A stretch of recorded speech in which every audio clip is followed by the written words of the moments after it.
Assalamualaikum warahmatullahi wabarakatuh. Perkenalkan, nama saya Jenisa Gisa Putri dengan NPM 234111171 dari kelas Manajemen 23C.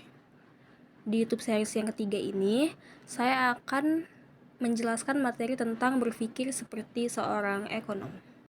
Yang pertama yaitu berpikir seperti seorang ekonom. Berpikir adalah berkembangnya ide dan konsep dalam seseorang dengan proses dinamis, di mana individu bertindak aktif dalam menghadapi hal-hal yang bersifat abstrak. Pengertian ekonomi menunjukkan sebuah kondisi yang merujuk pada pengertian tentang aktivitas manusia.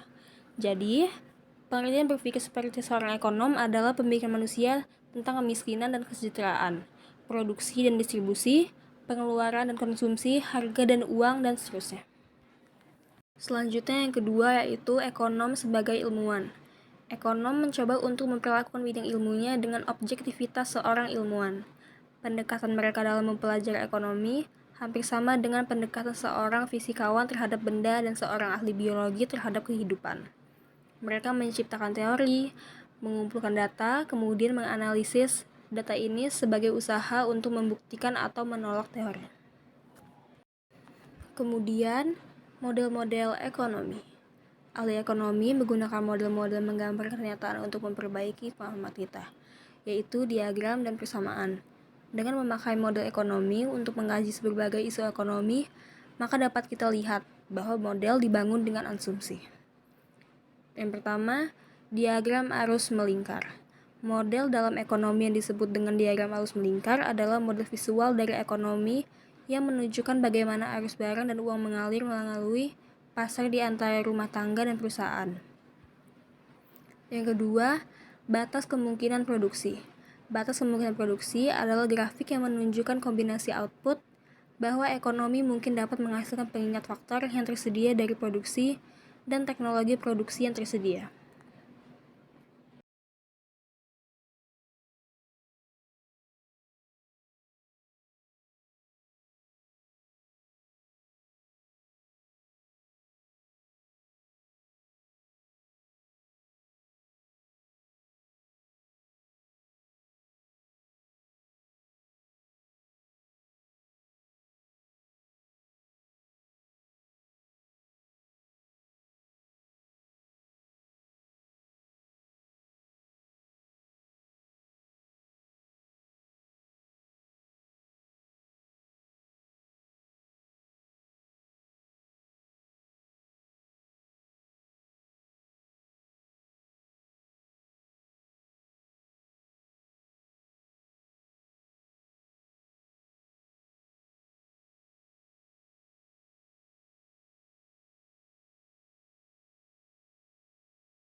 Keempat yaitu pemahaman para ekonom yang tidak pernah sepaham.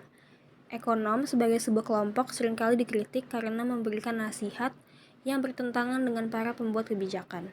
Sebetulnya, ada dua hal yang mendasar mengapa para ekonom seringkali terlihat memberikan nasihat yang bertentangan dengan para pembuat kebijakan, yaitu pertama, perbedaan dalam penilaian ilmiah.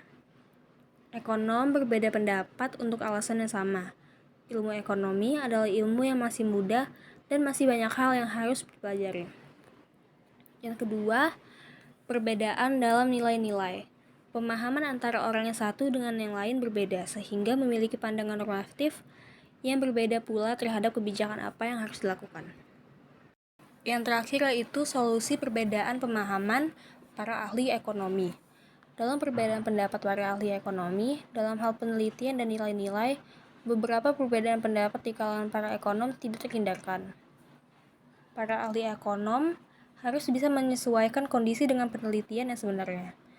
Pemahaman para ahli dapat disimpulkan menjadi suatu pemahaman yang saling melengkapi. Dari solusi tersebut, dapat kita simpulkan bahwa seorang ahli ekonomi harus tahu bagaimana cara mengatasi perbedaan pemahaman sesuai situasi dan kondisi lapangan.